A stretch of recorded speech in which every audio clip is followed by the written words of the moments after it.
माननीय सभापति महोदय, सबसे पहले मैं आपके प्रति आभार का भाव प्रकट करना चाहता हूं कि इस महत्वपूर्ण चर्चा में आपने मुझे हिस्सा लेने का मौका दिया है। महोदय, ये चर्चा जो है, ये चर्चा एक और तो हमारे संविधान के कारण हमारा देश इतना कितना आगे बढ़ा, इसका जनता को एहसास कराएगी।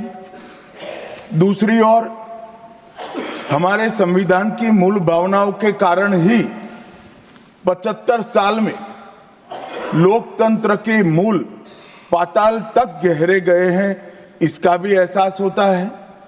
और तीसरी ओर ये भी मालूम पड़ता है, जब संविधान की भावनाओं को दरकिनार कर कर कोई अपने लिए संविधान को तोड़ मरोड़ कर आगे चलने का प्रयास करता है, तो किस प्रकार के अकस्मात और किस प्रकार की दुर्घटनाएं होती हैं। इस सभी दृष्टि से देखें तो संविधान की दोनों सदन में जो चर्चा हुई है, वो चर्चा एक प्रकार से हमारे किशोरों के लिए, हमारी युवा पीढ़ी के लिए आने वाले दिनों में ये दोनों महान सदन में बैठकर देश का भविष्य का निर्णय करने वालों के लिए बहुत शिक्षणात्मक रहेगी, ऐसा मेरा मानना है। और देश की जनता के लिए भी क्षीण करने में बहुत मदद करेगी कि किस पार्टी ने आज जो 75 साल की मीमांसा होगी, इसमें स्पष्ट हो जाएगा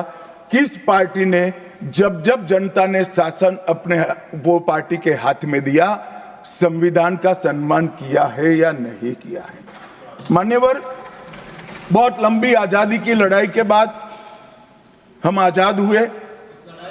जब हम आजाद हुए तब दुनिया भर के कई राजनीतिक पंडितों ने कई आगाहियां की थी कि ये देश बिखर जाएगा, शायद बन ही नहीं पाएगा।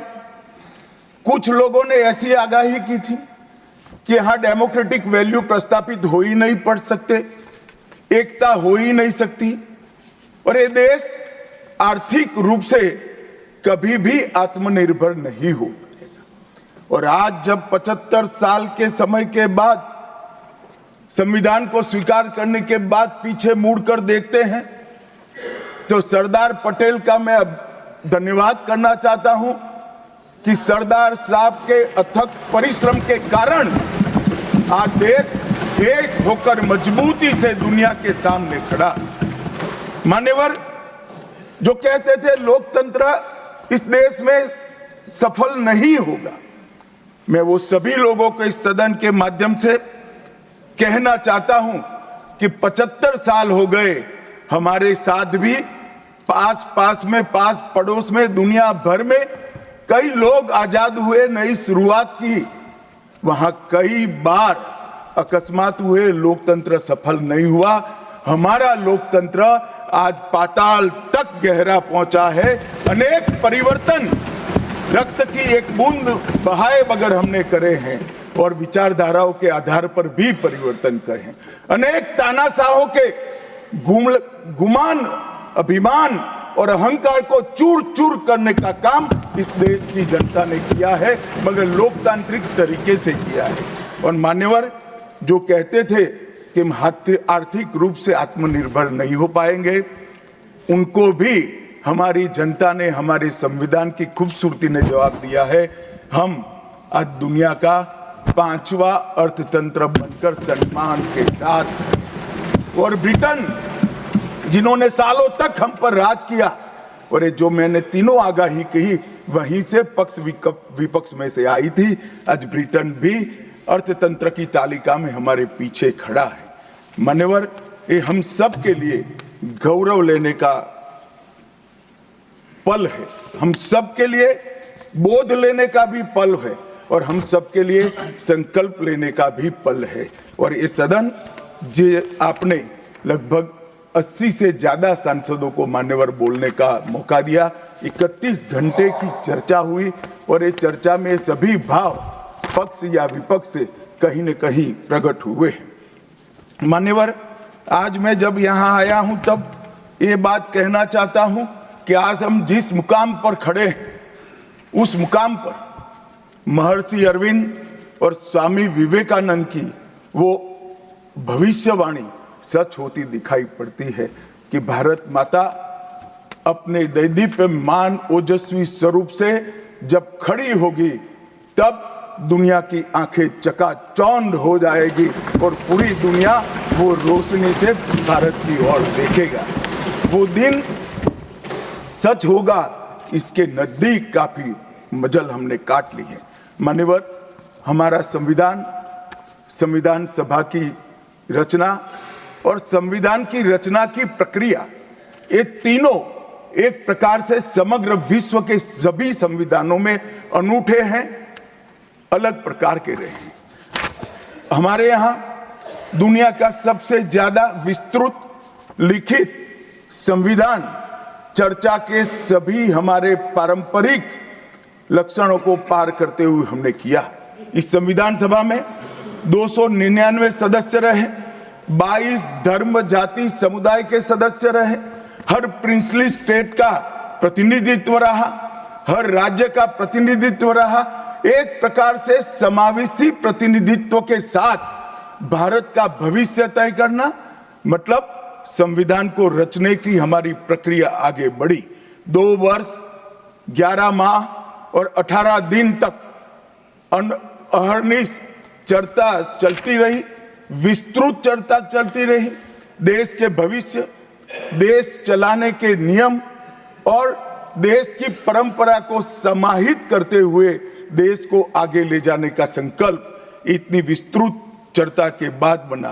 13 समितियों में कार्यविभाजन किया गया, 7 सदस्यीय ड्राफ्टिंग समिति बनी और जनता के अभिप्राय के लिए भी शायद ही दुनिया का कोई ऐसा संविधान होगा जिसका ड्राफ्ट पूरी जनता को कमेंट्स के लिए दिया गया और कमेंट्स पर भी बहुत डिटेल चर्चा कर उचित बदलाव भी किए गए।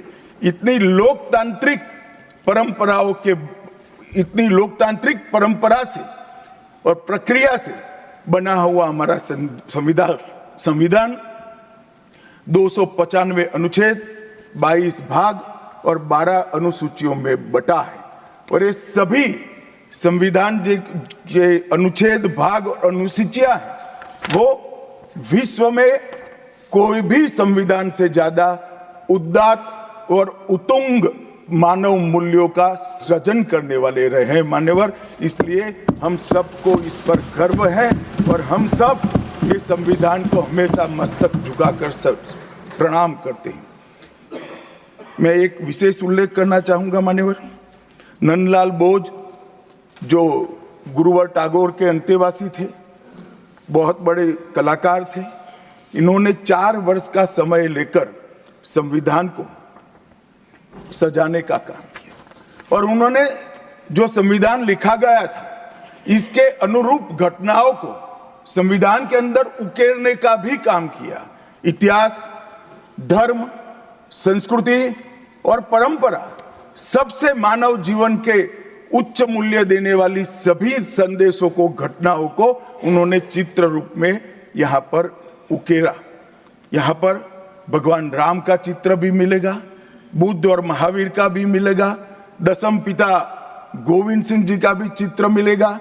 गुरुकुल, हमारी शिक्षा नीति कैसी होनी चाहिए, इसका संदेश भी मिलता है। राम, सीता, लक्ष्मण वो एक प्रकार से हमारे अधिकारों का चित्रण करते वक्त दिखाए गए। भगवत गीता के संदेश का चित्र भी दिया। शिवाजी और लक्ष्मीबाई को भी यहाँ पर स्थान देकर देशभक्ति के उत्तुंग पाठ हमें पढ़ाए। नालंदा यूनिवर्सिटी हमारी प्राचीन शिक्षा पद्धति का हमें स्मरण कराती है और नटराज जीवन में बैलेंस कैसे होना चाहिए, वो बैलेंस के सिद्धांत को भी प्रतिरूपित करता है। मैंने आज थोड़ा यहाँ आने से पहले क्या क्या चर्चा हुई राज्यसभा में, उसमें हमारे एक सम्मानीय सदस्य ने कहा कि चर्चा का स्तर कितना नीचा हो गया है कि यहाँ चित्रों की चर्चा हो रही है। मान्यवर, अगर संदेश लेना नहीं आता तो संविधान का भी कोई उपयोग नहीं। ये सारे जो चित्र लगाए हैं वो हमारे हजारों साल से चलने वाले हमारे राष्ट्र के जीवन को उद्घोषित करने वाले। और कोई ये न समझे कि हमारा संविधान दुनिया के संविधानों की नकल है।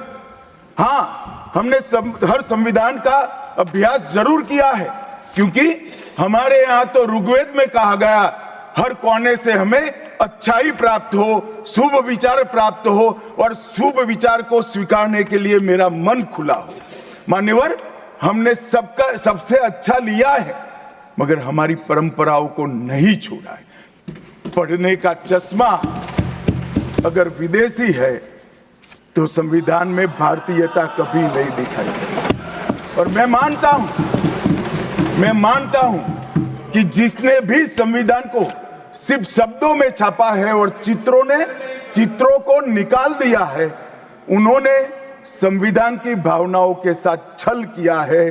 चित्र बगैर का संविधान अधूरा संविधान। मान्यवर, इसके अंदर संविधान सभा में राजेंद्र प्रसाद जी, राजेंद्र बाबू अध्यक्ष बने, डॉक्टर BR आंबेडकर, सरदार पटेल, जवाहरलाल नेहरू, श्रीमान काजू, KT Shah, Iyengar, Maulana Azad, Shyama Prasad Mukherjee, doctor Radhakrishnan, KM Munshi, ऐसे विद्वानों ने अनेक चर्चाओं में हिस्सा लेकर संविधान को समृद्ध और संपूर्ण बनाने का काम किया। परंतु इतना ही नहीं, संविधान सभा के जो सदस्य थे, इसके अलावे भी विवेकानंद, महर्षि अरविंद, महात्मा गांधी, गोपाल कृष्ण गोखले, तिलक महाराज, वीर सावरकर, लाला लजपत राय और राष्ट्र, लोकतंत्र और हमारी परंपराओं में उच्च मूल्यों को स्थापित करने वाले हर महापुरुष की भावनाओं का ये महापुरुष ने उल्लेख कर कोई न कोई सिद्धांत को प्रस्तापित किया है। मान्यवर, जब इतने सारे मनुष्यों का अच्छा विचार जिस संविधान में हो, उसको सफल होना ही था। ये संविधान सफल होने के लिए संविधान सभा की चर्चा अगर कोई ध्यान से पढ़ेगा तो वेद, उपनिषद, चाणक्य नीति, विदुर नीति, शांति पर्व, रामायण और महाभारत, इसमें से निपजे हुए मानव जीवन के सभी मूल्यों को भी इसके अंदर हमने समाने का प्रयास किया था। मान्यवर, 75 साल हो गए संविधान को किस प्रकार से हमारे राजनीतिक दलों ने और हमारी पॉलिटिकल पार्टियों के साथ साथ हमारी सरकारों ने भी किस प्रकार से आगे बढ़ाया, इसकी भी चर्चा जरूर होनी चाहिए। मैं मानता हूं ये चर्चा समय उचित होगी। हमारे संविधान की रचना के बाद डॉक्टर आंबेडकर ने बहुत सोच समझकर एक वाक्य किया था। मैं आंबेडकर जी के वाक्य को सदन के सामने प्रस्तुत करना चाहता हूं। कोट, कोई संविधान कितना भी अच्छा हो, वह बुरा बन सकता है अगर जिन लोग पर उसको चलाने की जिम्मेदारी है वो अच्छे न हो। उसी तरह से कोई भी संविधान कितना भी बुरा हो, वो अच्छा साबित हो सकता है अगर उससे चलाने वालों की भूमिका सकारात्मक और अच्छी हो। ये दोनों घटनाएं मान्यवर हमने हमारे संविधान के 75 साल के कालखंड के अंदर देखी है और मैं तथ्यों के आधार पर सदन के सामने और सदन के माध्यम से देश की जनता के सामने भी रखना चाहता हूं। हमारे संविधान को कभी भी अपरिवर्तनशील नहीं माना गया। समय के साथ साथ देश भी बदलना चाहिए, समय के साथ साथ कानून भी बदलने चाहिए और समय के साथ साथ समाज भी बदलना चाहिए। परिवर्तन ये जीवन का मंत्र है, सत्य है। इसको हमारे संविधान सभा ने स्वीकार किया था। इसलिए आर्टिकल 368 में संविधान संशोधन, इसके लिए प्रोविजन किया गया। अभी कुछ राजनेता आए हैं, 54 साल की आयु में अपने आप को युवा कहते हैं और ये घूमते रहते हैं, संविधान बदल देंगे, संविधान बदल देंगे, संविधान बदल देंगे। मैं उनको समझाना चाहता हूं कि संविधान बदलने का प्रोविजन, संविधान के प्रावधानों का बदलने का प्रोविजन अनुच्छेद 368 के अंदर संविधान में ही है। और मैं आज फिर से एक बार कहना चाहता हूं, थोड़ा ज्ञानवर्धन भी हो जाए किसी का। भाजपा ने 16 साल राज किया, माननीय 6 साल अटल जी ने किया, 10 साल मोदी जी ने किया और 5 साल और मोदी जी करें। एक प्रकार से 16 साल हमने शासन किया। 16 साल में हमने 22 बार संविधान बदला, संविधान के अंदर परिवर्तन की। और कांग्रेस ने 55 साल करा और 55 साल में 77 परिवर्तन कांग्रेस ने भी किए, कांग्रेस के शासन में भी हुए।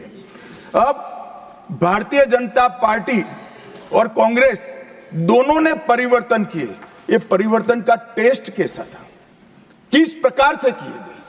संवैधानिक प्रक्रिया से भी परिवर्तन होते हैं और संविधान को तोड़ मरोड़ कर, फॉर्मेलिटी कर कर भी परिवर्तन कर सकते हैं। परिवर्तन करने का उद्देश्य क्या था, क्या हासिल करना था? क्या हमारे लोकतंत्र को मजबूत करने के लिए परिवर्तन किए गए? क्या हमारे जिनको अधिकार नहीं है ऐसे लोगों को समकक्ष अधिकार लेने के लिए परिवर्तन किए गए, या अपनी राज्य सत्ता को टिकाने के लिए परिवर्तन? इस पर से ही पार्टी का कैरेक्टर, पार्टी के चलने की पद्धति और पार्टी का संविधान में विश्वास, ये सबको मालूम पड़ता है। मैं ज्यादा संविधान के संशोधन में नहीं जाऊंगा मान्यवर। दोनों प्रमुख दलों के 4 संविधान संशोधन को मैं लेना चाहूंगा। पहला संशोधन हुआ 18 जून 1951 में। संविधान सभा ने ही ये संशोधन करना पड़ा, क्योंकि संविधान बनाने के बाद, संविधान स्वीकारने के बाद आम चुनाव में जाने तक का भी धैर्य कांग्रेस पार्टी में नहीं था। अभी लोकसभा नहीं बनी थी, अभी राज्यसभा नहीं बनी थी और संशोधन लेकर आए। अब उसका उद्देश्य क्या था? 19A जोड़ा गया। 19A जोड़ा गया, वो किस लिए जोड़ा गया? अभिव्यक्ति की आजादी पर स्वतंत्रता को, अभिव्यक्ति की आजादी, अभिव्यक्ति की स्वतंत्रता को कर्टेल करने के लिए पहला सुधार आया। और किसने किया मान्यवर? उस वक्त प्रधानमंत्री कौन था? श्रीमान जवाहरलाल नेहरू उस वक्त प्रधान।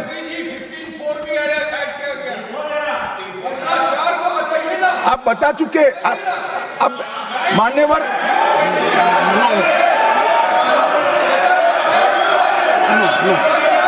नो सिडॉन जयराम जी,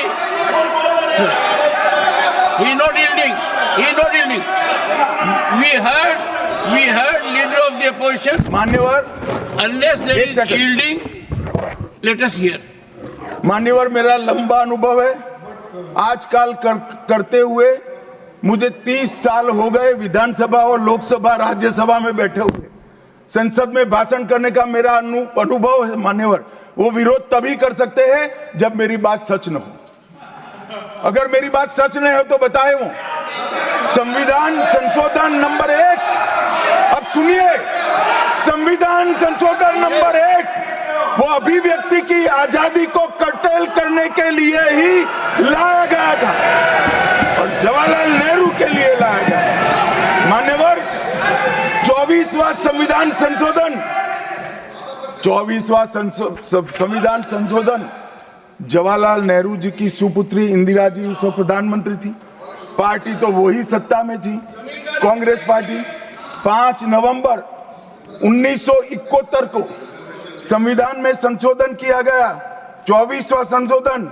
और संविधान संशोधन के माध्यम से संसद को मौलिक अधिकार, नागरिकों के मौलिक अधिकार कम करने का अधिकार दे दिया। तो एक प्रधानमंत्री कांग्रेस पार्टी के अभिव्यक्ति की स्वतंत्रता का टेल करते हैं, दूसरे प्रधानमंत्री उसी परिवार से आते हैं, वो नागरिकों के मौलिक अधिकार को कर्टेल करने का अधिकार लेते हैं। और 39वां संविधान संशोधन अब तो इंतहाई कर दी मान्यवर, सब सीमाओं को पार कर दिया। मान्यवर, आप तो अधिवक्ता रहे हैं। 10 अगस्त 1975 का वो दिन हमारे संविधान के इतिहास में बहुत, जब भी जिक्र होगा काले अक्षरों से ही इसका जिक्र करना पड़ेगा। उस वक्त 39वां संविधान संशोधन आया मान्यवर। 39वां संविधान संशोधन क्या था? इंदिरा गांधी जी के चुनाव को इलाहाबाद हाईकोर्ट ने अमान्य घोषित कर दिया। अब ये अभी कुछ नहीं है, ईवीएम ले लेकर घूमते हैं, हारते हैं और ईवीएम ले लेकर, ईवीएम ने हरा दिया, ईवीएम ने हरा दिया, ईवीएम ने हरा दिया। सुप्रीम कोर्ट ने 24 बार ईवीएम की अर्जी नकार दी। चुनाव आयोग ने 3 दिन ईवीएम 10 से 5 बजे तक रखा कि भाई कोई हैक कर बताए।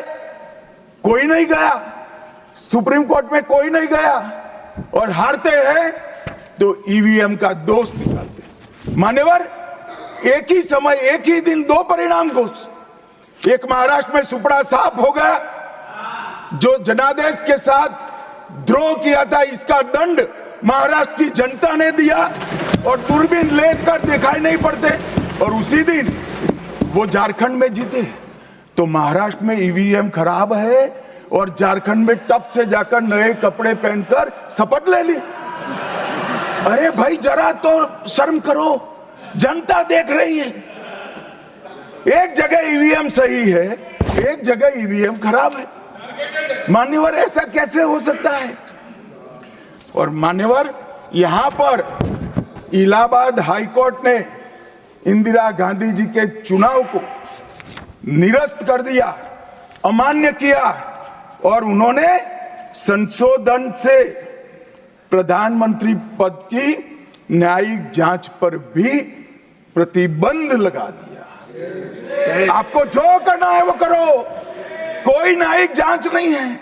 ये अभी जो अधिकारों की गुहार लेकर घूमते हैं मेरे कम्युनिस्ट भाई, मैं उनको पूछना चाहता हूं, किसके साथ बैठे हो? किसके साथ बैठे हो? रात को अंधेरा कर अपनी आत्मा को टटोलना भैया, मालूम पड़ेगा। और ये संविधान संशोधन मान्यवर रिट्रोस्पेक्टिव इफेक्ट से किया गया कि पुराना भी मुकदमा है तो वो खारिज हो जाएगा। कभी ऐसा होता है? हमारे प्रधानमंत्री तो कहते हैं मैं प्रधानमंत्री नहीं हूं, प्रधान सेवक। और कोई कहता है कि मुझ पर मुकदमा नहीं हो सकता, मैं शासक हूं, शासक के खिलाफ उंगली नहीं उठाई जाती। भले संविधान ने अधिकार दिया, वो अधिकार हम समाप्त कर देते हैं। और मान्यवर, ऐसे ऐसे सुधार किए हैं। मान्यवर, उस वक्त भी श्रीमती इंदिरा गांधी थी और 42वां संविधान संशोधन आया। मान्यवर, अभी अभी सुबह दूसरे सदन में 1 नेशन 1 इलेक्शन का बिल पेश हो रहा था। सारी कांग्रेस पार्टी और इनके साथी दल लोकसभा को, विधानसभा और लोकसभा का कार्यकाल बदलने का अधिकार नहीं। मैं सुन रहा था, है नहीं है तो जब बिल आएगा तब चर्चा करेंगे। परंतु भाई, आपने क्या किया? 42वें संशोधन से 3 जनवरी को लोकसभा और राज्य की विधानसभाओं का सामान्य कार्यकाल 5 वर्ष से बढ़ाकर 6 साल कर दिया। क्यों किया? कि अभी चुनाव होगा तो हम हार जाएंगे, इसलिए लोकसभा को ही लंबा कर दो। इतनी निर्लज्जता के साथ विश्व में कोई संविधान संशोधन नहीं हुआ होगा। मान्यवर, दूसरा, कुछ कानून पारित करने थे। सदस्य उस वक्त ज्यादा विरोध तो कर नहीं सकते थे, मगर विरोध करने का नया तरीका कुछ कांग्रेस में, जिसमें हिम्मत थोड़ी बची कुची थी, इन्होंने कहा एब्सेंट रहने लगे तो क्वारम नहीं होता था। तो फरवरी 1 को संविधान संशोधन किया कि संसद और राज्यसभा में क्वारम की आवश्यकता नहीं है। वाह, 5 लोग भी है तो चला लो भाई। इसके बाद राष्ट्रपति शासन की अवधि, खड़गे साहब किया है तो सुनना पड़ेगा, हिम्मत के साथ सुनना पड़ेगा।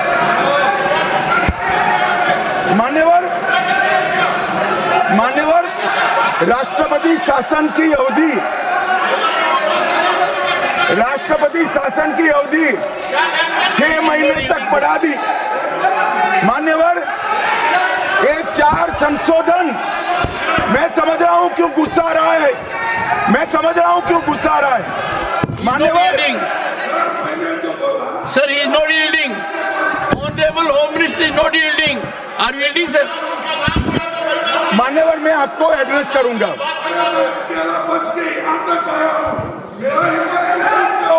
तुम तो कायर हो, तुम मान्यवर, तुम लड़ाकू हो। Okay. मान्यवर, मैं आपको एड्रेस करूंगा। Go on record. What the Honorable Home Minister said. खड़गे जी, मैं आपका बहुत सम्मान करता हूं, आपकी हाजिरी वहां दर्ज कर दी गई है। कृपया बैठे, मुझे बोलने दीजिए।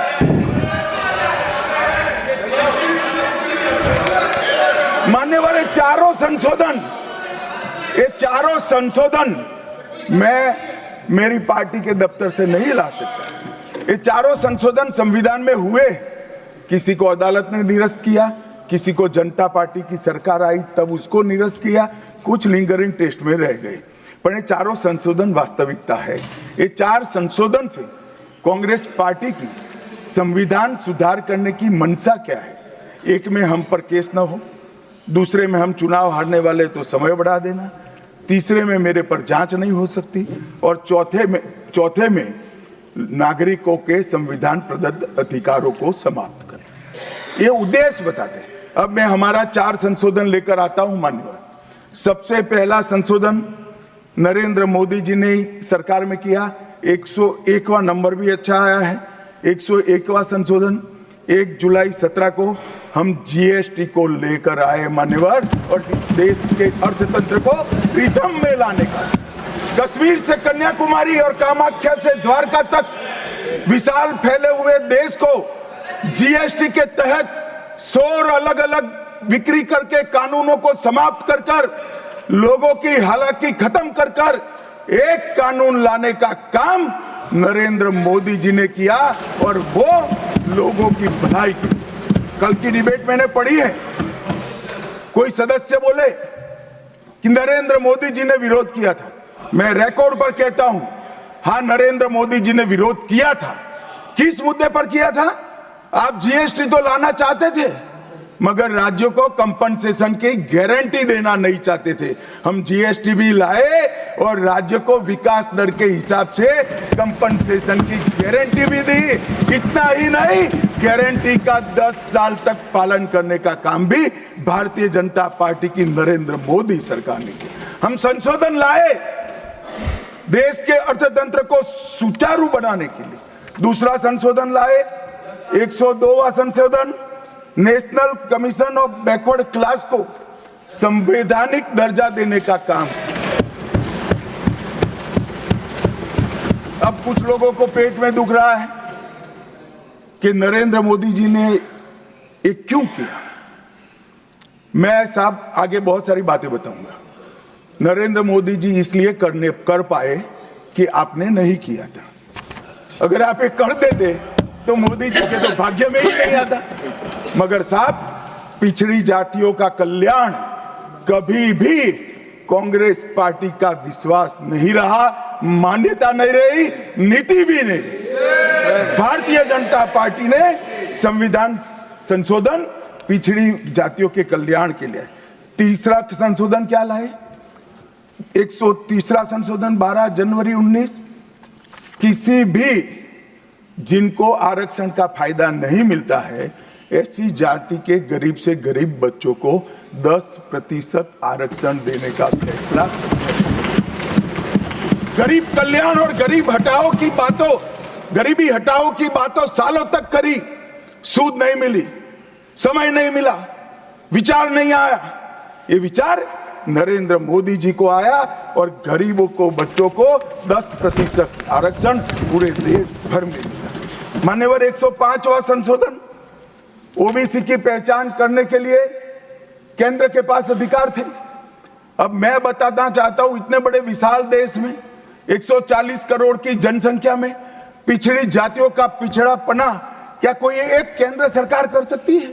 फेडरल स्ट्रक्चर की बात करते हैं, मगर अब तक केंद्र सरकार के पास ही रहा था। नरेंद्र मोदी जी ने कहा इसके कारण पिछड़ा समाज को अन्याय होता है।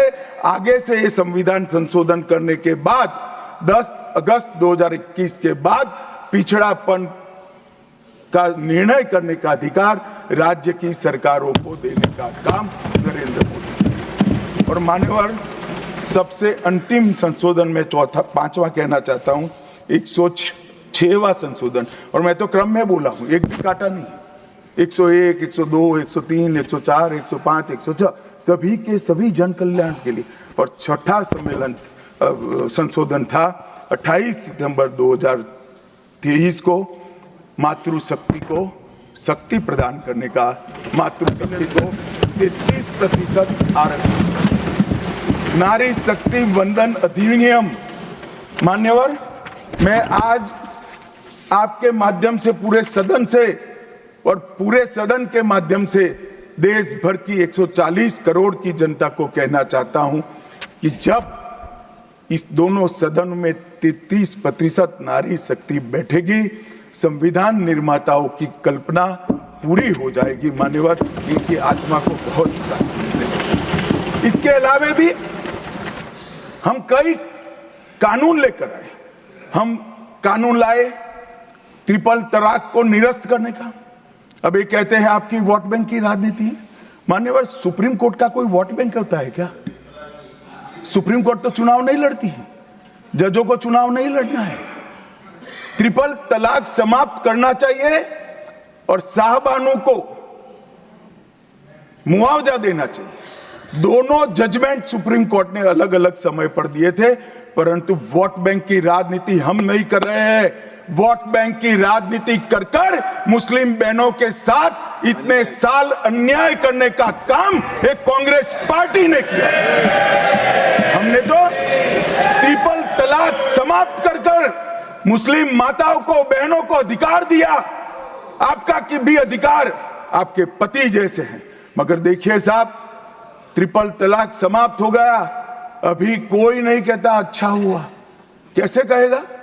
एक उदाहरण पड़ा है, हमारे आरिफ मोहम्मद खान बेचारे मंत्री थे, अच्छे खासे मंत्री थे, फर्राटे की अंग्रेजी बोलते थे, बहुत पढ़े लिखे व्यक्ति थे, फारसी के विद्वान, उर्दू के विद्वान, हिंदी तो मातृभाषा।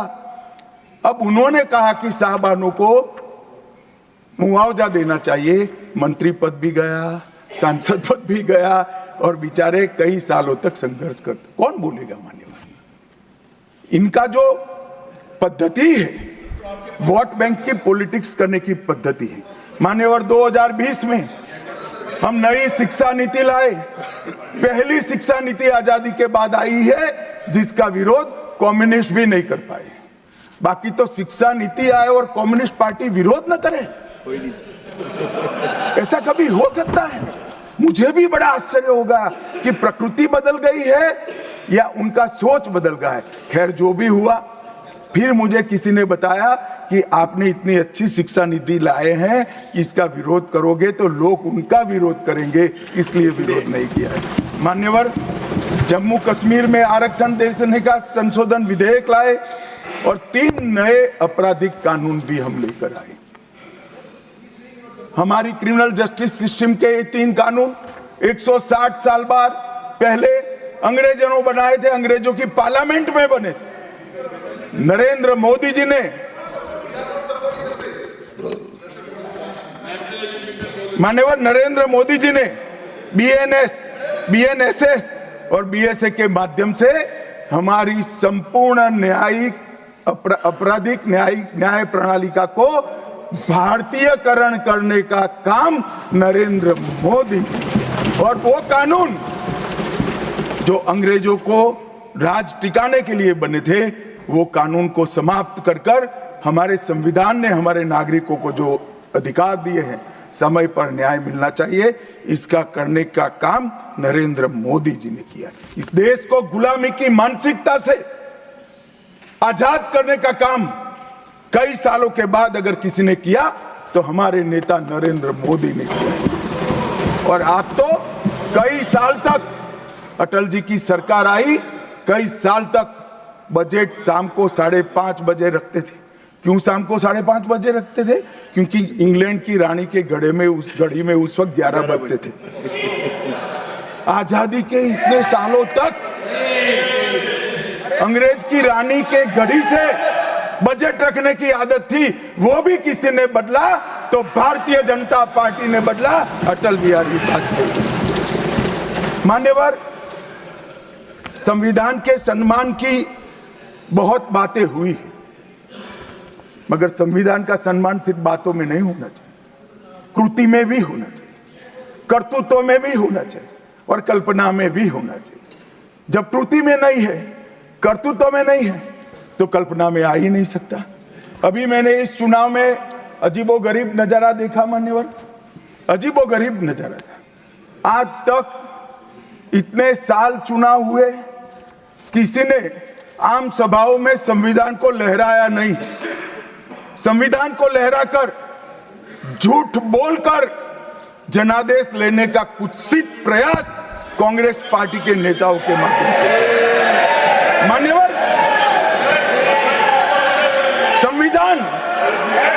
संविधान लहराने का मुद्दा नहीं है, संविधान बहकाने का मुद्दा नहीं है। संविधान विश्वास है, संविधान श्रद्धा है, संविधान को सम्मान करने का। मान्यवर, वो नरेंद्र मोदी जी, और लोकसभा में तो किसी को मालूम नहीं पड़ा।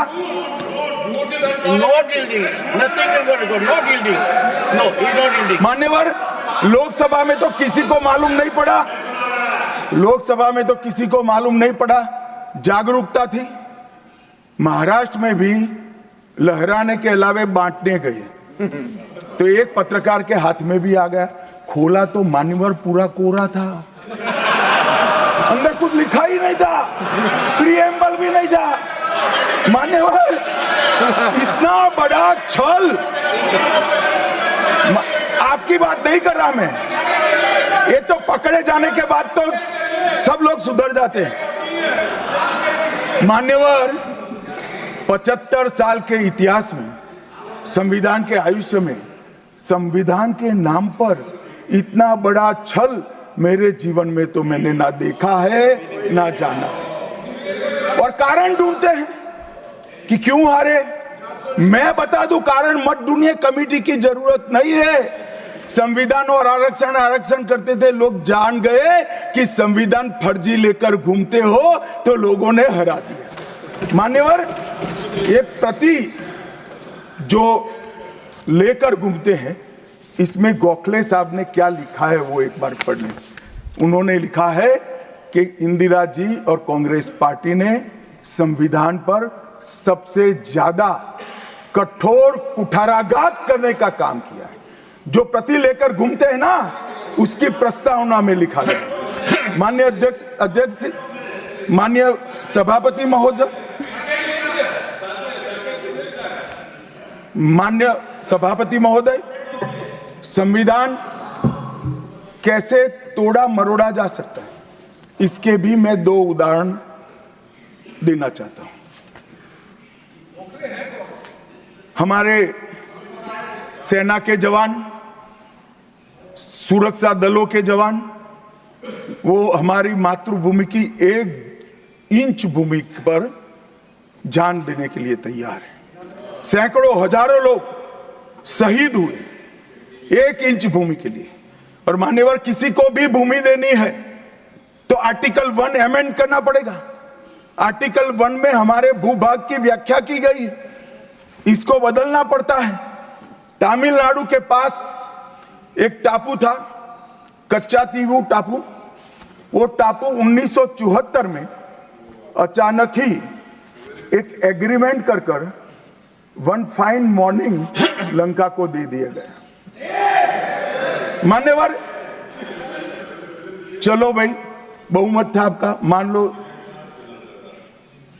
ऐसे भरोसे से किया होगा कि संसद मेरा सम्मान रखेगी, परंतु बाद में भी ये आर्टिकल 1 का बदलाव आज तक नहीं आया है और वो हमारा भूभाग आज हमारा हिस्सा नहीं है। मान्यवर, ऐसा खिलवाड़ भारत नहीं, दुनिया के किसी भी देश में शासकों द्वारा संविधान के साथ नहीं किया होगा। मान्यवर, आप तो अधिवक्ता हैं। 35A को कॉन्स्टिट्यूशन ऑर्डर से, राष्ट्रपति महोदय के ऑर्डर से दाखिल किया गया। अब दाखिल तो हो सकता है, पर कॉन्स्टिट्यूशन ऑर्डर को दोनों सदन की परमिशन चाहिए, जो हमने धारा 370 हटाने के लिए ली। मैं आज कांग्रेस के मित्रों को पूछना चाहता हूं, जो संविधान की दुहाई देते हैं, 35A जब आपने लागू किया, इसके कॉन्स्टिट्यूशन ऑर्डर पार्लियामेंट में कब डिबेट में आया, कब मतदान हुआ, किसने पारित किया? पार्टी को तो निजी परिवार की जागीर समझते हो, संविधान को भी निजी परिवार की जागीर आप लोग समझ रहे। मान्यवर, इतना बड़ा छल देश की 2 संसदों के साथ किया है। एक पूरा 35A डाल दिया संसद संविधान में, पार्लियामेंट के पास सब्जेक्ट ही नहीं है। देश का भूभाग दे दिया, पार्लियामेंट के साथ विषय ही नहीं आया। किस प्रकार से आपने संविधान के साथ खिलवाड़ किया है, किस प्रकार से आपने देश को चलाया है, ये देश की जनता को आज इस बहस से मालूम पड़ना चाहिए। मान्यवर, आपातकाल, अभी बड़ी बड़ी उद्दात भावनाओं का स्मरण कांग्रेस के मेरे दोनों सदनों के साथी सदस्य कर रहे थे। यंग सदस्य करे तो मैं समझता हूं, शायद इन्होंने इतिहास न पढ़ा हो, मगर जो लोग आपातकाल के वक्त थे वो भी करते थे। किसी की भी स्मृति इतनी अल्पकालीन कैसे हो सकती है? मान्यवर, क्या हुआ था आपातकाल में? लाखों लोग कोई अपराध के बगैर जेल में ठूस दिए गए।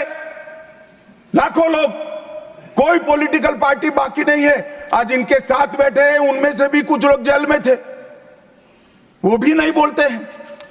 न्यायालय में डर का माहौल, मीडिया पर सेंसरशिप।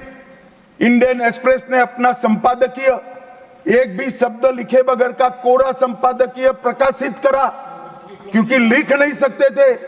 श्रीमान शुक्ला साहब से एडिट कराना होता था, वापिस ही नहीं आता था, तो उन्होंने कोरा अखबार ही निकाल दिया। इस तरह से विरोध किया और तय हो गया, मान्यवर, एक व्यक्ति कहेगी वही कानून होगा। और क्यों किया?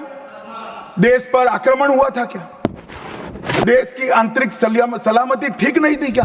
ना ना ना ना ना ना, ऐसा कुछ नहीं हुआ था।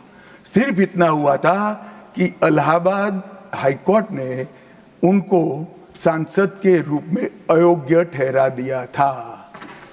अपनी कुर्सी जाने वाले, चुनाव नहीं कराना था। और मान्यवर, जब पार्लियामेंट, जब इसको चैलेंज किया गया और न्यायालय में, सर्वोच्च अदालत में जब चर्चा चली, तब उन्होंने कहा, नीरज डे को पूछा कि आर्टिकल 21 के तहत के अधिकार इमरजेंसी में समाप्त हो सकते हैं क्या? तो उन्होंने कहा, यस सर।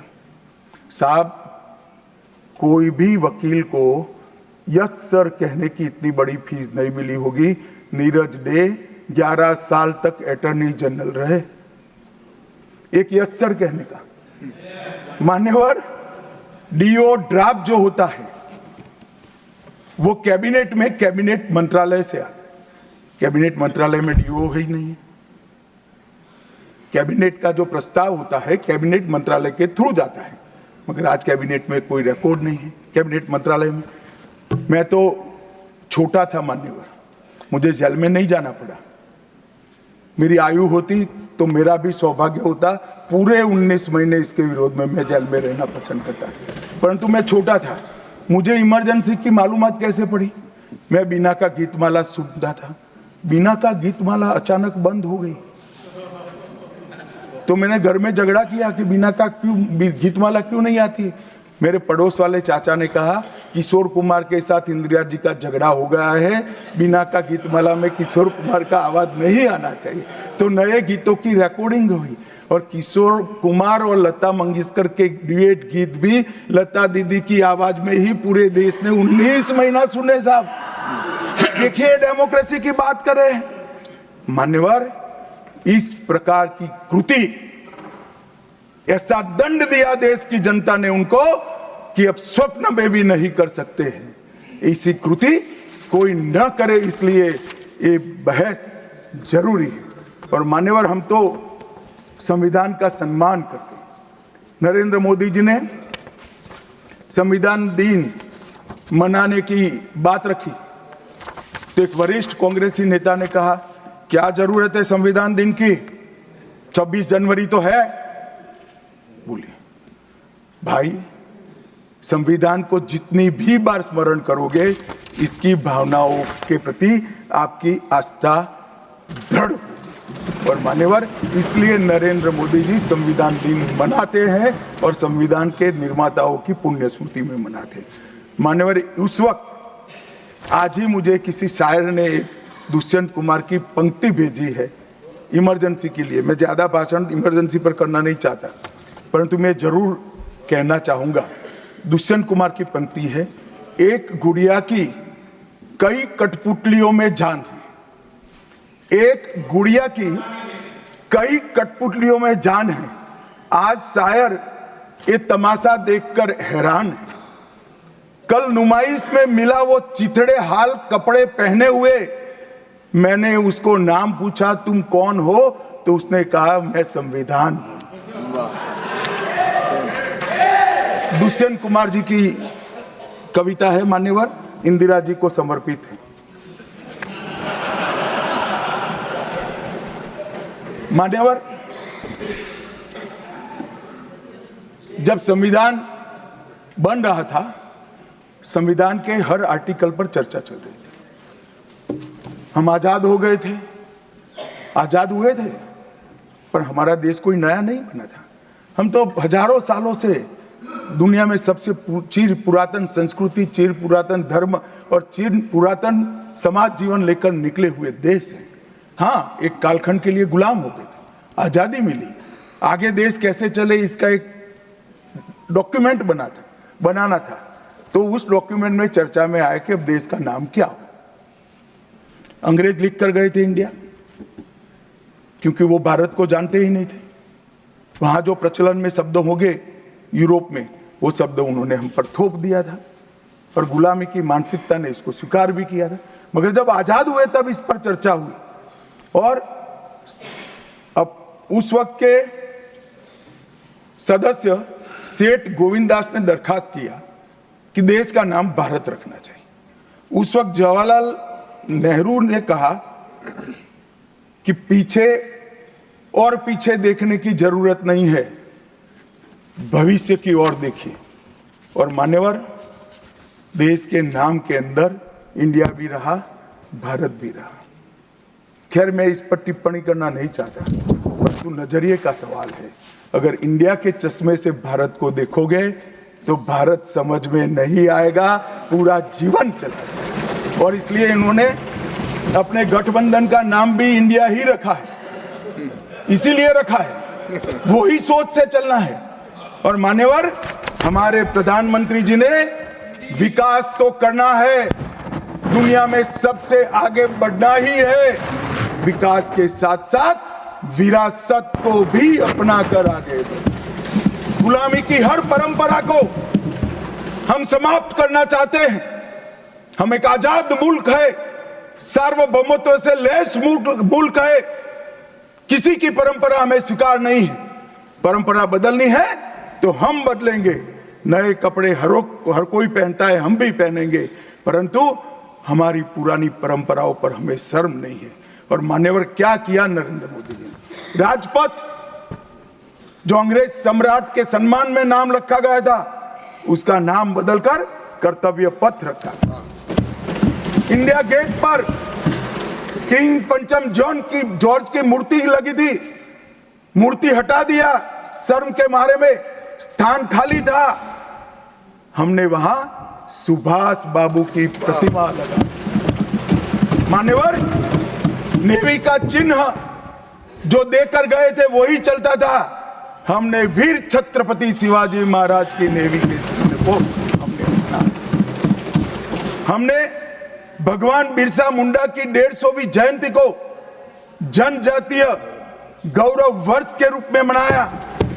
राष्ट्रीय युद्ध स्मारक हमने बनाया और राष्ट्रीय युद्ध स्मारक में अमर जवान की ज्योति को विलीन करने का काम भारतीय जनता पार्टी के नेता नरेंद्र मोदी। संसद के अंदर राजा जी ने जो उदात्त भावनाएं व्यक्त की थी, जिसको जवाहरलाल जी ने भी स्वीकारा था, मगर बाद में शर्म का एहसास हुआ, सेंगोल को इलाहाबाद के म्यूजियम में भेज दिया। नरेंद्र मोदी जी ने विधिवत तरीके से सेंगोल को संसद के अंदर प्रस्तावित कर नई संसद बनाई और विश्व भर में चोरी की गई मूर्तियां, आर्टिफैक्ट्स जो थे वो 345 हजारों साल पुराने हमारे मूर्तियां और आर्टिकल्स, उसको वापस लाने के लिए हमारे विदेश मंत्रालय ने काम किया। न्यू एजुकेशन पॉलिसी, पूरा देश अंग्रेजी में चले, ऐसे षड्यंत्र चले इतने सालों तक।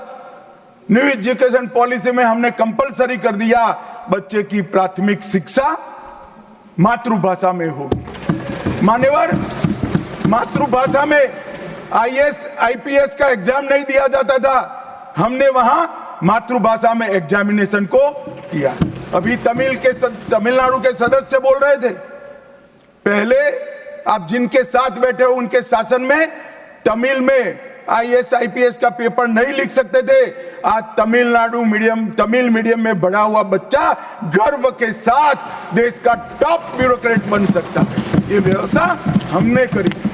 मान्यवर, अंडमान और निकोबार के द्वीप समूह का नाम जो अंग्रेज रखे थे वो छोड़कर गए थे। सुभाष बाबू ने जब अंडमान निकोबार जीता तब उन्होंने नामकरण किया था शहीद और स्वराज, उसको भुला दिया गया। आजादी के बाद फिर से अंग्रेजों का नाम वापस लाए, नया न रखो कोई बात नहीं भाई, सुभाष बाबू ने रखा निकाल दिया। हमने डंके की चोट पर सुभाष बाबू के नाम शहीद और स्वराज दोनों वापस लाने का काम किया। ल्यूटियन में रेस कोर्स रोड पर रहते थे, हमने लोक कल्याण मार्ग करा। डेलहाउसी रोड का नाम दारा सिकोह के नाम से किया और निर्मला जी ब्रीफकेस की जगह वही खाता लेकर आज जब बजट देती है तब पूरे देश भर के भारतीय संस्कृति के लोगों को आनंद होता है। मान्यवर, 1500 से ज्यादा पूरे नए कानूनों को हमने समाप्त करने का काम किया। इन्होंने अपने परिवार की प्रसिद्धि के अलावे कुछ नहीं किया। हजारों जगह पे गांधी नेहरू परिवार के नाम मिलेंगे और किसी का नहीं। सुभाष बाबू का पुतला भी हमने लगाया। मान्यवर, हमने प्रधानमंत्री संग्रहालय बनाया। जवाहरलाल जी से लेकर नरेंद्र मोदी जी के पहले जितने बने वो सभी प्रधानमंत्रियों के जीवन कवन को हमने दिखाने का काम किया। वहां पहले सिर्फ जवाहरलाल जी का मिशन, G20 की अध्यक्षता हमने की और भारतीय सांस्कृतिक और वैश्विक समन्वय को हमने प्रोत्साहित। राम मंदिर का निर्माण, काशी विश्वनाथ धाम का पुनरुद्धार, काशी उज्जैन शारदा पीठ, करतारपुर साहिब कॉरिडोर, योग को वैश्विक पहचान और 160 साल पुराने कानूनों को खत्म करने का काम नरेंद्र मोदी जी ने किया। हम पीछे नहीं गए। ऐसा वो मानते थे पीछे चले जाओगे, पीछे नहीं गए। पीछे तो आप छोड़कर गए थे। आप 14वें नंबर पर छोड़कर गए थे, अटल जी 11 पे लाए, फिर 11 से नीचे नहीं गए, देश पर बड़ा उपकार किया। मोदी जी 11वें से 5वें नंबर पर लाए और 27 में तीसरे नंबर पर पहुंच गए। मान्यवर, अभी कुछ नेताओं को आरक्षण में चुनाव जीतने की फॉर्मूला दिखाई पड़ती है। आरक्षण आरक्षण आरक्षण आरक्षण आरक्षण कोई आज की कल्पना नहीं है, हमारे संविधान निर्माताओं ने की। आर्टिकल 15 और 16 में SC, ST और OBC को आरक्षण का प्रोविजन किया गया मान्यवर। ये मूल प्रोविजन है, कोई नया नहीं है। इतनी जोर से आरक्षण आरक्षण आरक्षण कर छाती चौड़ी कर चिल्लाते। आज मैं बताना चाहता हूं कि कांग्रेस पार्टी किस प्रकार से आरक्षण विरोधी पार्टी है मान्यवर। इनका कहना और करना दोनों अलग है मान्यवर। आरक्षण के लिए नेहरू जी के उद्गार अंत में मैं बताऊंगा, परंतु ओबीसी को आरक्षण देने के लिए 1995 में 55 में काका साहेब कालेलकर कमीशन बना मान्यवर। इसका रिपोर्ट कहां है? दोनों सदन के रिकॉर्ड पर मैंने ढूंढा, कहीं नहीं, बुला दिया गया। क्यों? क्योंकि ओबीसी को आरक्षण मिलता था। बैठिए बैठिए बैठिए ना, मैं प्रक्रिया बताता हूं। अर्ध सत्य नहीं बोलता हूं भाई। एक सेकंड, छिपा कैसे सकते हो? छिपा कैसे सकते हो? बाबा साहब आंबेडकर का संविधान है, देश में लोकतंत्र है, कैसे छिपाओगे मान्यवर? कोई भी रिपोर्ट आता है, कोई भी रिपोर्ट आता है, अरे सुनो, अब कोई भी रिपोर्ट आता है उसको कैबिनेट के सामने रखना पड़ता है, फिर इस पर कार्यवाही जो की उसकी रिपोर्ट के साथ संसद के सामने रखना है। सही कह रहे हैं, उन्होंने संसद में लाने की जगह पुस्तकालय में रख दिया। ओबीसी का आरक्षण इन्होंने लाइब्रेरी में रख दिया। और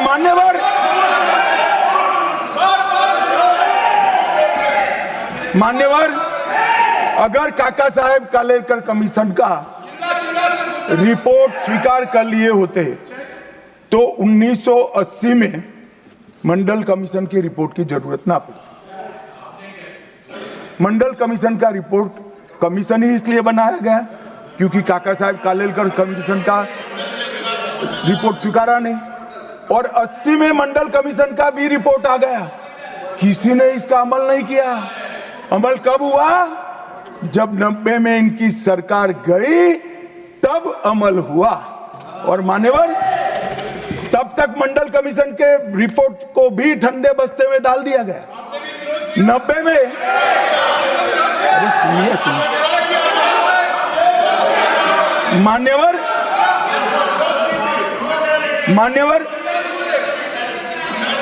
मंडल कमीशन के रिपोर्ट को जब स्वीकार किया गया, लोकसभा में प्रतिपक्ष के नेता थे श्रीमान राजीव गांधी। मैंने राजीव गांधी जी के सभी भाषणों को खंगाला। सबसे लंबा भाषण मंडल कमीशन के रिपोर्ट के विरोध करने के लिए किया है। और इन्होंने कहा पिछड़ों को आरक्षण देने से इस देश में योग्यता का अभाव हो जाएगा। अब ये तो आपके विचार है मान्यवर।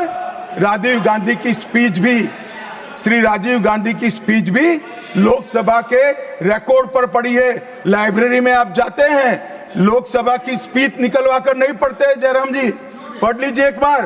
और नरेंद्र मोदी जी ने क्या किया मान्यवर? ओबीसी कमीशन को नरेंद्र मोदी जी ने मान्यता दी, पिछड़ा वर्ग का सम्मान किया, नेट, नीट, जेई उसमें ओबीसी का आरक्षण किया। और इन्होंने क्या किया? अभी भी ये तो सब नेहरू जी, इंदिरा जी और अब भी चलता रहता है। एक इन्होंने क्या किया? झूठ बोलना शुरू किया कि हम आरक्षण बढ़ा देंगे, आरक्षण बढ़ा देंगे, आरक्षण बढ़ाना चाहिए, आरक्षण 50% से ज्यादा बढ़ा। ये क्यों बढ़ाना है मैं बताना चाहता हूं मान्यवर। झूठ नहीं, असत्य, झूठ की जगह असत्य। चले मान्यवर, आपने भी करेक्ट किया था। खड़गे जी की बात को स्वीकार कर लेता हूं। उन्होंने झूठ नहीं बोला, वो सत्य से परे बोले हैं, वो नहीं बोलना चाहिए मान्यवर। इन्होंने 50% से ज्यादा आरक्षण करने की वकालत की। मैं आज देश की जनता को कहना चाहता हूं कि देश के 2 राज्यों में धर्म पर आरक्षण अस्तित्व में है, धर्म के आधार पर आरक्षण, ये गैर संवैधानिक है माननीय। संविधान सभा की कोई भी डिबेट आरक्षण के प्रावधान करने वाले आर्टिकल की पढ़ लीजिए, इसमें स्पष्ट किया गया है कि कोई भी आरक्षण धर्म के आधार पर नहीं हो सकता, आरक्षण पिछड़ापन के आधार पर।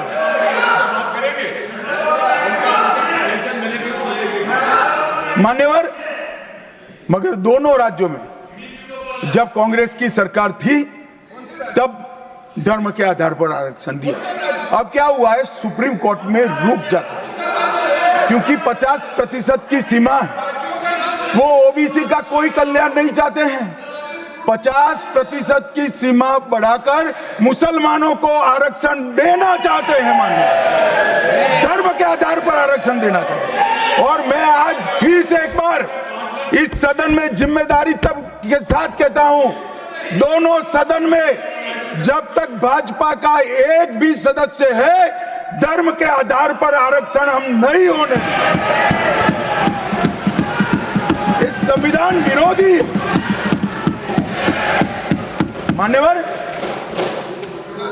मैं अब कांग्रेस पार्टी ने कभी धर्म के आधार पर आरक्षण नहीं दिया। अरे दिया है।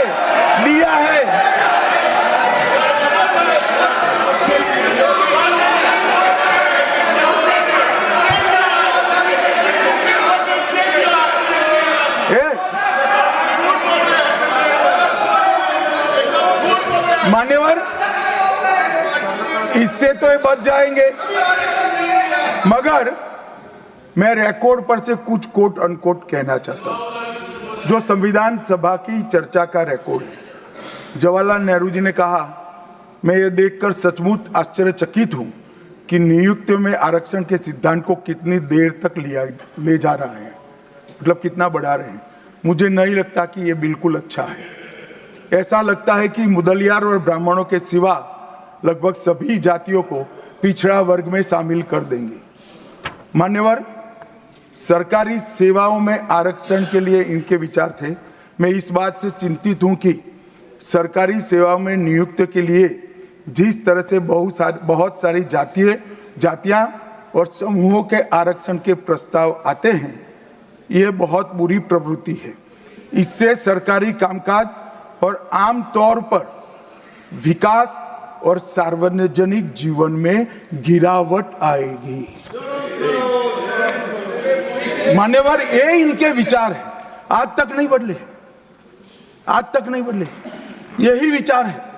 मगर अभी जोर से बोलना, एक शब्द का प्रयोग मैं नहीं कर सकता, आगे गलती हो गई थी। असल मान्यवर, हमारे संविधान के directive of principle of state policies भाग 4 के अनुच्छेद 44 में एक एंट्री है जो कॉमन सिविल कोड की यूसीसी की बात करती है। क्योंकि हमारे संविधान का फैब्रिक पंथ निरपेक्ष है, हर जाति, हर धर्म, हर समुदाय के लोगों के लिए समान कानून होना चाहिए, इसका हमारा संविधान पक्षधर है। मान्यवर, ये यूसीसी क्यों नहीं आया? यूसीसी इसलिए नहीं आया कि संविधान सभा समाप्त होने के बाद, चुनाव होने के बाद, पहले प्रधानमंत्री जवाहरलाल नेहरू जी मुस्लिम पर्सनल लॉ लेकर आए और यूसीसी नहीं आया। मैं आज कांग्रेस पार्टी को इस सदन में सार्थ पूछना चाहता हूं, क्या पंथ निरपेक्ष राष्ट्र के अंदर सभी धर्मों के लिए एक कानून होना चाहिए या नहीं होना चाहिए, इसकी कांग्रेस पार्टी स्पष्टता करे। क्या आप मुस्लिम पर्सनल लॉ का समर्थन करते हैं? और मान्यवर, इससे बड़ा छलावा नहीं हो सकता। मान्यवर, इससे बड़ा छलावा नहीं हो सकता। इन्होंने हिंदू कोड बिल भी ला दिया। हिंदू कोड बिल उठाकर देख लिए। हम तो नहीं चाहते कि हिंदू न्याय शास्त्र के आधार पर इस देश का कानून बने, अभी के जीवन के मूल्यों के आधार पर कानून बनना चाहिए। मगर हिंदू कोड बिल में एक भी पुरानी हिंदू न्याय व्यवस्था का कोई नामो निशान नहीं है। हिंदुओं को बुरा न लगे इसलिए मुस्लिम पर्सनल लॉ दिया, तो सामान्य कानून को हिंदू कोड बिल बना दिया। मान्यवर, चलो मैं तो कहता हूं कि खड़गे जी और जयराम जी कह रहे हैं कि भाई पर्सनल लॉ का अधिकार मिले तो हमें आपत्ति नहीं है, तो फिर पूरा सरिया लागू करिए। क्रिमिनल में क्यों सरिया निकाल दिए? बताओ भाई, क्या चोरी करे इसके हाथ काट दोगे? कोई इससे जगद्य महिला के साथ अपराध करे तो पत्थर मारकर मार दोगे? देशद्रोही को रोड पर सूली चढ़ाओगे? तो विवाह के लिए, निकाह के लिए पर्सनल लॉ, वारिस के लिए पर्सनल लॉ और क्रिमिनल सरिया क्यों नहीं भाई? अगर उनको देना ही है तो पूरा ही दे देते, पूरा दे देते। मान्यवर, ये इन्होंने तुष्टीकरण की शुरुआत वहीं से करी है। मुस्लिम पर्सनल लॉ इस देश में संविधान आने के बाद तुष्टीकरण की शुरुआत। आर्टिकल 14 और 15 का ये भंग है। अंबेडकर जी, लोहिया जी, के.एम. मुंशी, एच.वी. कामत, ये सब ने इसका विरोध किया है। 1973 से 16 तक 11 बार देश की सुप्रीम कोर्ट ने यूसीसी लाने का आग्रह देश की और राज्य की सरकारों ने किया है। आप नहीं ला सकते, तुष्टीकरण से ऊपर नहीं उठते। मैं बैठिए, मैं बताता हूं। मान्यवर, हमने ही उत्तराखंड में भारतीय जनता पार्टी की सरकार ने यूसीसी लाया। हमारा काम करने का तरीका, मैं आपके माध्यम से दिग्विजय सिंह को कह रहा हूं। वो कहते हैं कौन रोकता है? हम खुद रोकते हैं। कारण बताऊं मैं? सुनने का धैर्य चाहिए, क्योंकि हमारा तरीका है कि लोकतांत्रिक तरीके से काम किया जाए। समाज के जीवन में इतना बड़ा सामाजिक बदलाव करने वाले कानून को उत्तराखंड सरकार ने मॉडल कानून के रूप में पारित किया है। इसकी न्यायिक मीमांसा होगी, इस पर सामाजिक चर्चा होगी, धर्म के विद्वान चर्चा करेंगे, कुछ सजेशन आएंगे तो इसको स्वीकारेंगे और बाद में भारतीय जनता पार्टी की सरकार हर राज्य में कॉमन सिविल कोड लेकर आए। आज तक नहीं मिला, वो भी कांग्रेस पार्टी के तुष्टीकरण ने की नीति थी। मान्यवर, अभी एक फैशन हो गया है, अभी एक फैशन हो गया है, अंबेडकर अंबेडकर अंबेडकर अंबेडकर अंबेडकर अंबेडकर। इतना नाम अगर भगवान का लेते तो 7 जन्मों तक स्वर्ग मिल जाता। अच्छी बात है ना? ना सुनिए तो, सुनिए ना, आप सुनिए ना, मैं बताता हूं। हमें तो आनंद है कि अंबेडकर का नाम लेते हैं।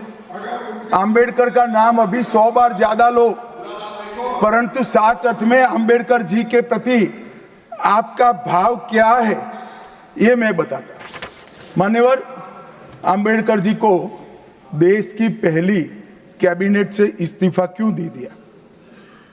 अंबेडकर जी ने कई बार कहा कि अनुसूचित जातियों और जनजातियों से हुए व्यवहार से मैं असंतुष्ट हूं, सरकार की विदेश नीति से मैं असहमत हूं और आर्टिकल 370 से मैं असहमत हूं। इसलिए वो छोड़ना चाहते थे। उनको आश्वासन दिया गया, आश्वासन पूरा नहीं हुआ।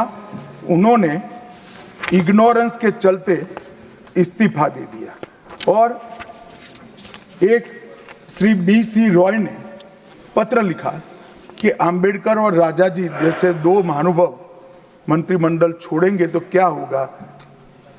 तो नेहरू जी ने उनको जवाब में लिखा है, राजा जी के जाने से तो थोड़ा बहुत नुकसान होगा, अंबेडकर के जाने से मंत्रिमंडल कमजोर नहीं होता है। मान्यवर, ये विचार जो खड़गे जी कह रहे हैं ना, क्या आपत्ति है? जिसका विरोध करते हो उसका वोट के लिए नाम देना है, कितना उचित है?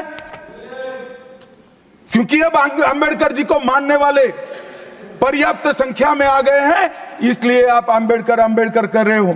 मान्यवर, मुंबई के मेयर ने एक पत्र लिखा था कि मऊ में अंबेडकर जी का स्मारक बनाना चाहिए। मऊ में जो अंबेडकर जी का जन्म स्थान था, सुझाव लिखा। उन्होंने कहा आमतौर पर स्मारक निजी पहल से बनाने चाहिए। यदि सरकार किसी प्रकार की सहायता करती है तो वो उचित नहीं होगा। उनके कितने स्मारक बने साहब? कोई स्मारक आंबेडकर जी का नहीं बना, देश भर में नहीं बना। आंबेडकर जी के स्मारक कब बने? जब भारतीय जनता पार्टी सत्ता में आई, तब मऊ में डॉक्टर आंबेडकर के जन्मस्थान पर स्मारक बना, लंदन में अध्ययन करते थे वहां स्मारक बना, नागपुर में शिक्षा दीक्षावलित वहां बना, दिल्ली में महापरिनिर्वाण स्थल पर बना और मुंबई में चैत्य भूमि में भी बन रहा है। हमने 5 तीर्थ बनाए महामानव। और मैं मानता हूं मान्यवर, मैं मानता हूं कि आंबेडकर जी के सिद्धांतों पर चलना नहीं और वोट के लिए उनकी गुहार लगा देना। 14 अप्रैल को राष्ट्रीय समरसता दिवस घोषित किया हमने, 26 नवंबर को संविधान दिवस घोषित किया। उस वक्त भी इसका विरोध कांग्रेस के वरिष्ठ नेताओं ने किया। मान्यवर,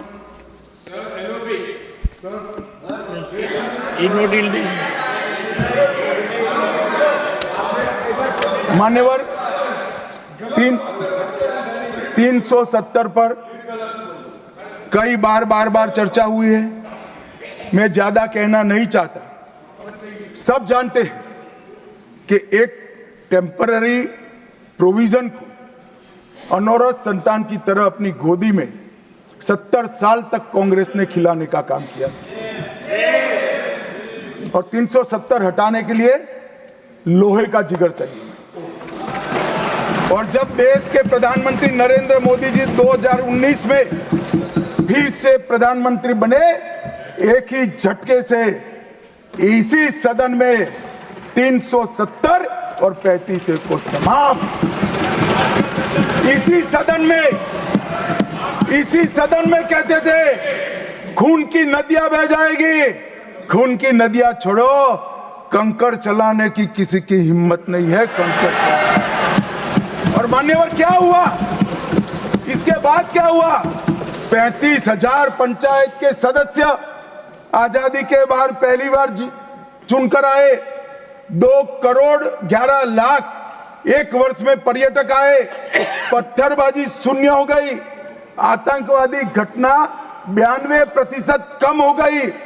एरिया डोमिनेशन बढ़ा। 33 साल के बाद घाटी में थिएटर में रात्रि का शो चल रहा है। 34 साल के बाद ताजिया का जुलूस निकला।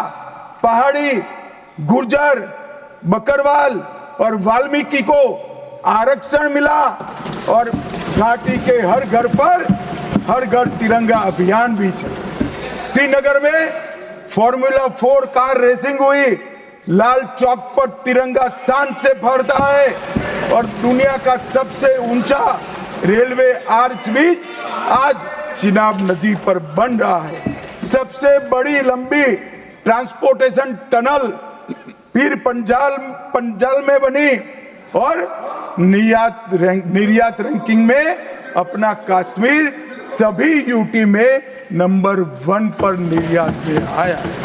मान्यवर 80,000 करोड़ पाकिस्तान से आए हुए विस्थापित, घाटी से भगाए गए विस्थापित और पश्चिमी पाकिस्तान से आए हुए विस्थापित को 80,000 करोड़ दिया और 1,19,000 करोड़ का निवेश आज आ गए। मान्यवर 370 के रहते 70 साल में 12,000 करोड़ का निवेश आया था।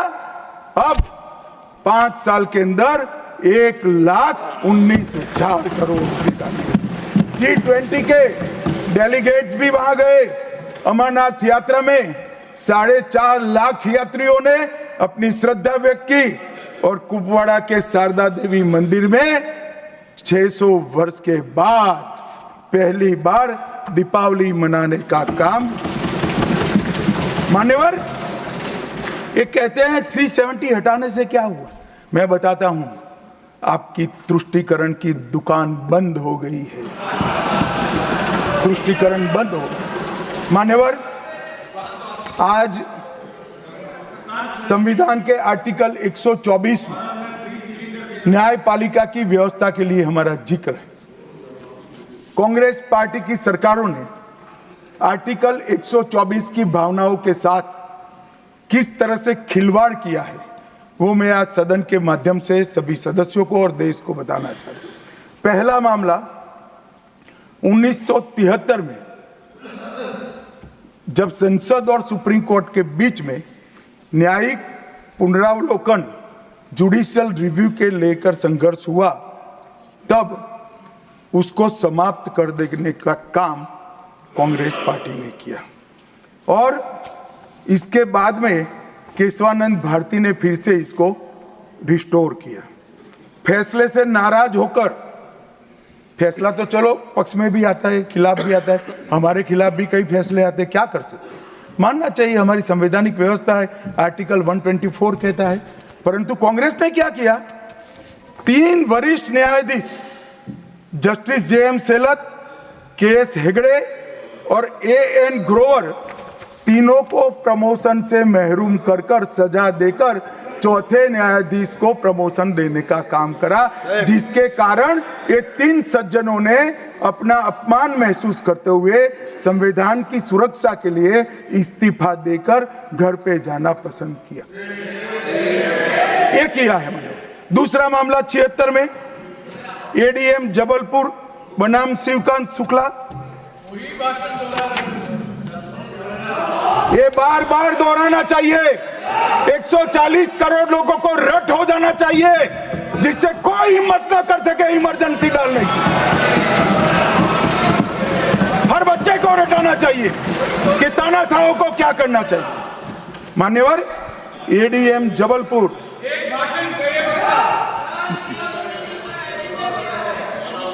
मान्यवर एडीएम जबलपुर जस्टिस खन्ना बेचारे 3 विरुद्ध 1 लघुमती फैसला दिया।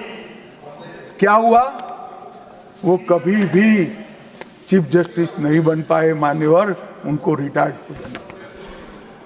एडीएम जबलपुर और उसके बाद में तीसरा मामला कॉलेजियन प्रणाली को एक साथ इन्होंने 18 उच्च न्यायालय के न्यायाधीशों का ट्रांसफर कर दिया, जिसमें 4 मुख्य न्यायाधीश भी थे। और कारण क्या था मान्यवर, क्यों किया, कोई कदाचार था, कोई भ्रष्टाचार था? ना ना ना ना, ये सभी 18 उच्च न्यायालय के न्यायाधीशों ने प्रत्यक्षीकरण मतलब हेबियस कॉर्पस को एंटरटेन किया, जो उनका संवैधानिक अधिकार है। इमरजेंसी में कैसे हेबियस को आप एंटरटेन कर सकते हो, इस मुद्दे पर उन्होंने इसको आगे कर दिया। मान्यवर आर्टिकल 34, 14 और 21 इसकी सेंस को निकाले तो हर व्यक्ति को समानता से जीने का अधिकार है। हम कम्युनिस्ट सोच से बना हमारा संविधान नहीं है। सब समझते हैं कि व्यक्ति की माली हालत इसका भाग्य, परिश्रम और बुद्धिमत्ता के आधार पर तय होती है। हर व्यक्ति एक समान माली हालत में नहीं रह सकता, मगर आर्टिकल 14 और 21 का मतलब इतना तो जरूर निकलता है कि इनको बेसिक सुविधाएं मिल जाए, घर मिले, बिजली मिले, पानी मिले, खाना मिले, इलाज मिले, शिक्षा मिले। 75 साल तक इस देश की जनता को गरीबी हटाओ का नारा देने वाले कांग्रेस पार्टी गरीब रखे। और मान्यवर 10 साल में नरेंद्र मोदी जी ने 9.6 करोड़ गरीब महिलाओं को उज्ज्वला का कनेक्शन देकर उनके घर में गैस पहुंचा। 12 करोड़ गरीबों के घर में शौचालय पहुंचे, शुद्ध पीने का पानी 12.65 लाख करोड़ घरों में पहुंचा, 18,000 गांवों में बिजली पहुंची, 14.5 करोड़ किसानों के खाते में 2.40 लाख करोड़ रुपया सीधा डीबीटी से पूरा ट्रांसफर हुआ, 36 करोड़ आयुष्मान भारत के कार्ड बने और 8.19 करोड़ दर्दियों ने उससे मुफ्त में अपना इलाज कराया है। और मान्यवर अब 70 साल से अधिक कोई भी आय वर्ग का व्यक्ति हो, इसको 5 लाख तक का इलाज मोदी सरकार ने, प्रधानमंत्री जी ने फ्री कर दिया। 36 राज्यों में 80 करोड़ लोगों को one nation one ration card दिया, 5 किलो अनाज मुफ्त दिया, 25 लाख करोड़ रुपए की राशि सीधी बैंक खातों में डीबीटी के माध्यम से गई है। 11,000 करोड़ रुपया 1 करोड़ लाभार्थी को, रेहड़ी पटरी वालों को दिया, और सबसे बड़ी बात 2 करोड़ लखपति दीदी बनाने का काम नरेंद्र मोदी। और मान्यवर विश्वकर्माओं के लिए भी काम कर। अभी मान्यवर ये बात मैं बहुत संवेदनशील होकर के आप सदन के सामने रखता हूं। लोकसभा में चर्चा हो रही थी, कांग्रेस पार्टी के एक वरिष्ठ सदस्य ने कहा सावरकर के लिए जो उन्होंने उद्गार निकाले मैं तो रिपीट नहीं कर सकता।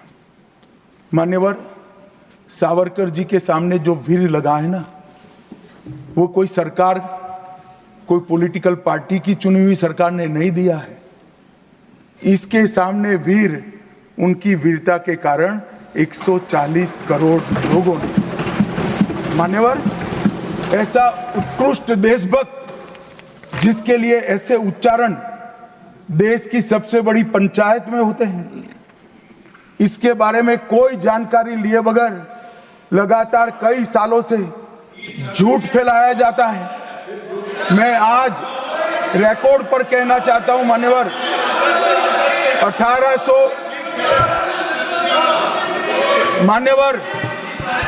1857 से लेकर 1947 तक के स्वतंत्र संग्राम में किसी भी व्यक्ति को एक जीवन में 2 आजीवन कारावास हुए हैं तो वो वीर सावरकर।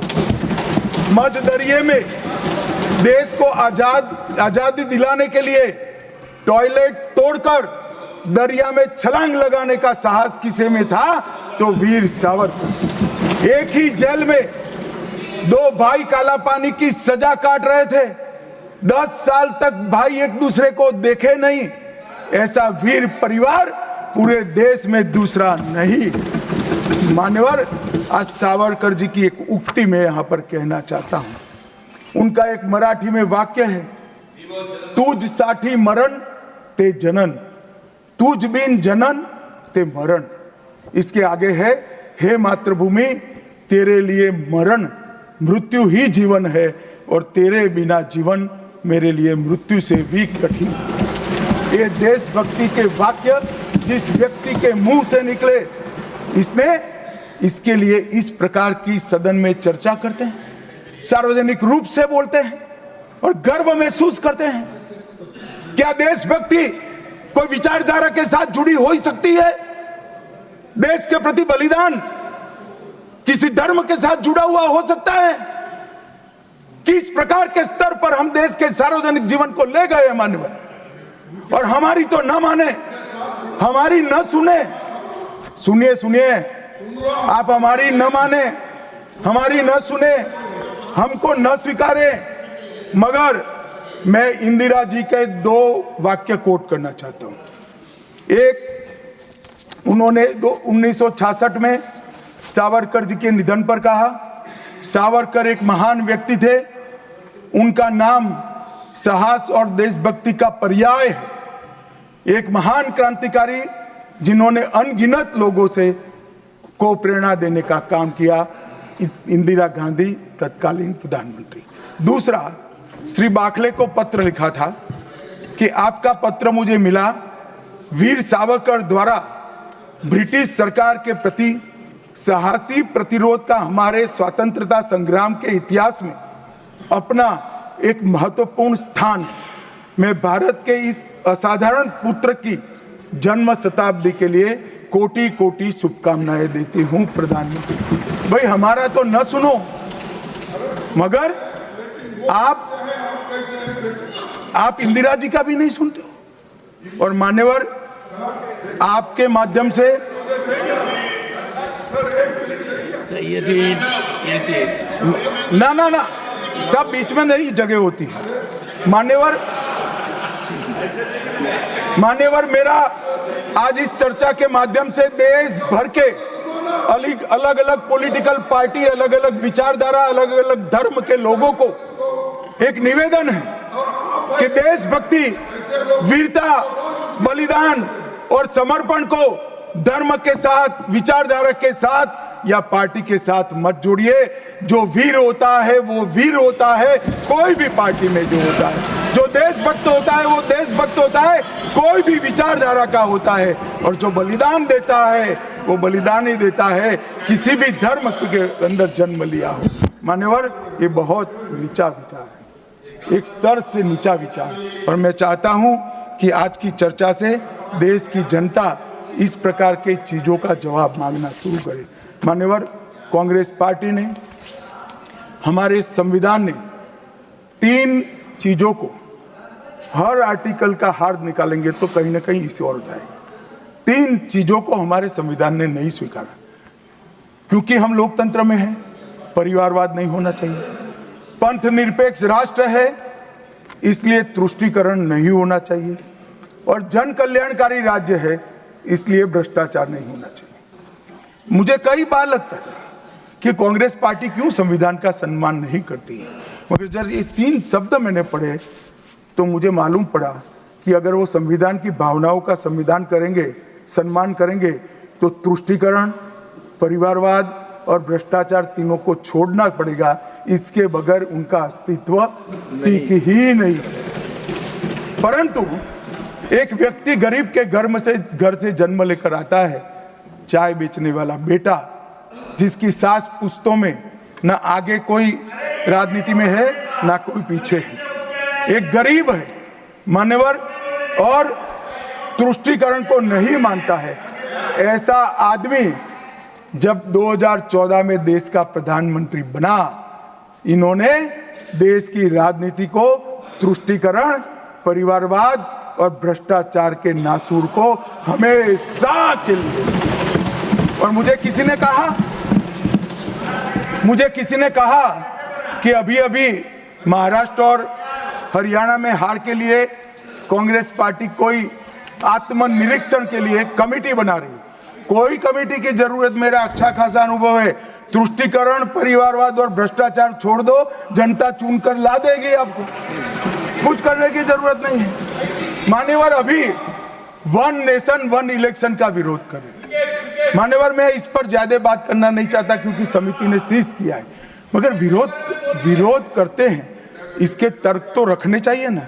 मान्यवर, मैं आज आपको बात कहने आया हूं। अभी मैंने कुछ समय में मोहब्बत की दुकान के बहुत नारे सुने।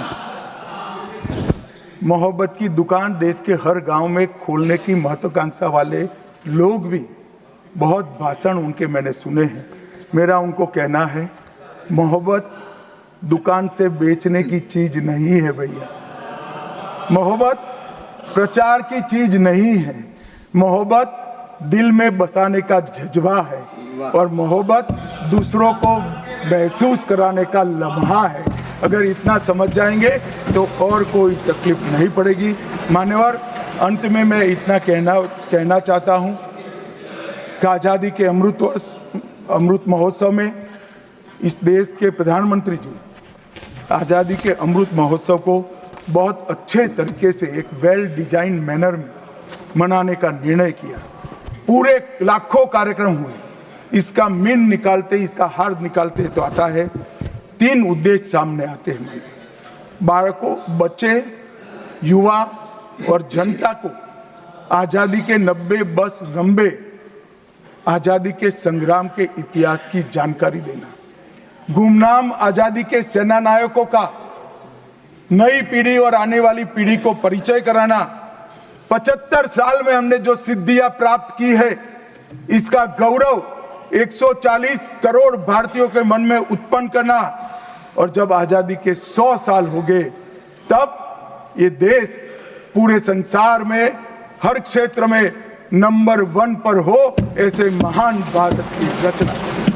और ये संकल्प अब श्री नरेंद्र मोदी का नहीं रहा है। ये संकल्प देश के 140 करोड़ लोगों का संकल्प हो गया है। इसको जब भी मैं जनता के बीच में जाता हूं, इसको महसूस भी करता हूं। मान्यवर, आज मोदी जी ने अमृत काल की कल्पना करी है। अमृत महोत्सव की समाप्ति से शताब्दी तक हम दुनिया में हर एक क्षेत्र में एक नंबर पर हो, भारत विकसित हो, हमारा गौरववंत स्थान हो। तब मुझे लगता है कि महर्षि अरविंद और विवेकानंद जी ने जो कल्पना करी थी कि भारत माता अपने संपूर्ण दैदीप्यमान स्वरूप के साथ दुनिया के सामने खड़ी होगी और दुनिया की आंखें भारत माता की तेज से चकाचौंध हो जाएगी। वो स्वप्न सच होगा, इसका मुझे विश्वास है। स्वप्न सच करने का रास्ता, एकमात्र रास्ता हमारा संविधान है और इसमें छेड़खानी करने का किसी का साहस न हो, वो जनता ने सुनिश्चित करना है। आपने मुझे मौका दिया, इसलिए बहुत बहुत